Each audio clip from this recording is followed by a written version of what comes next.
été décidé le 28 mars 2026. Voilà. C'est un projet sur lequel je travaille déjà depuis assez longtemps, puisque déjà en 2019, je voulais déjà partir avec le train du désert. J'avais déjà contacté donc l'ONCF, c'est la SNCF marocaine. Donc un projet dans les tuyaux depuis longtemps, et cette fois, c'est parti. Le train est réservé, où il y aura deux wagons voyageurs, un vieux wagon voyageur et un wagon voyageur deuxième classe, une locomotive et un wagon technique. Voilà. Donc un train rien que pour nous. Voilà. Donc c'est un train qui a été créé par les Français en 1920. Ils ont créé ça parce qu'ils voulaient aller jusqu'au Niger, mais je crois qu'ils se sont arrêtés à Boirfa finalement. Et ils sont pas allés très loin. Un train qui est occasionnellement utilisé par les wagons de minerai, mais occasionnellement, c'est-à-dire quelques fois par an seulement, en fonction des commandes.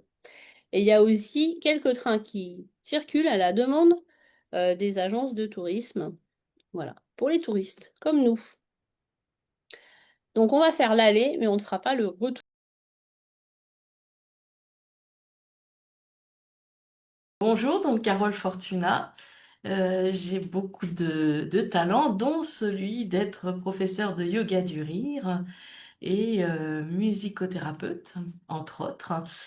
Et je suis vraiment contente de venir participer à ce voyage en train et au trek. Alors, je dis tout de suite pourquoi est-ce que ça me tente autant que ça, Christine. Oui, vas-y, Alors, Carole. donc, quand Christine est venue me proposer de participer, j'ai trouvé ça génial parce que pour moi, c'est un voyage hors du commun, puisque ce train est pas accessible à tout le monde. Voilà, c'est une opportunité.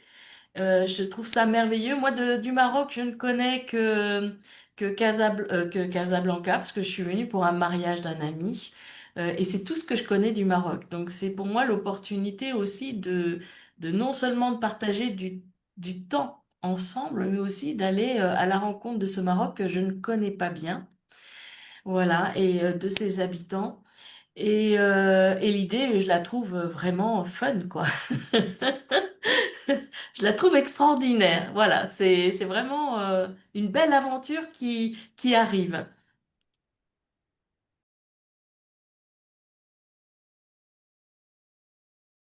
Moi, je suis photographe du coup spécialisée dans les émotions. Et les Mm. émotions, il y en a dans tout et il y en a tout le temps.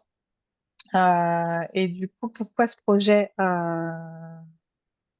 m'enchante vraiment? Là, je suis un peu comme une gosse, les étoiles dans les yeux. Mais déjà, je me dis qu'il va y avoir de l'émotion. Enfin, voilà, dans le train, pendant le trek. Enfin, voilà, c'est tous ces instants en fait, c'est tous ces instants de vie à figer dans le temps. Et moi, j'appelle ça des éternels. Euh, Mm. Voilà, je trouve ça juste extraordinaire. Enfin voilà, l'aventure humaine, les connexions humaines, et puis il y a ce côté aussi d'un peu dépassement de soi. Enfin voilà, ça englobe beaucoup de choses. Voilà.